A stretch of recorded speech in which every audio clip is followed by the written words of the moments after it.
We're here in Škocjanske Jame, and definitely as soon as you walk in, you realize the power of this amazing cave.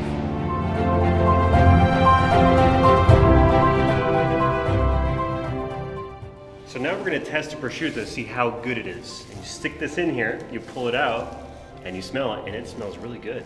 Oh, I'm taking this whole thing home with me.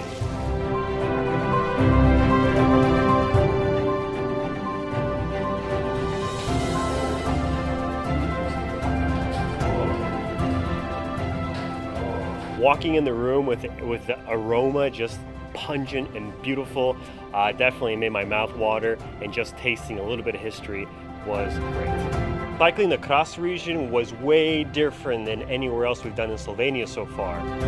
There's wineries, there's villages, there was a castle. Definitely, you guys got to visit this place.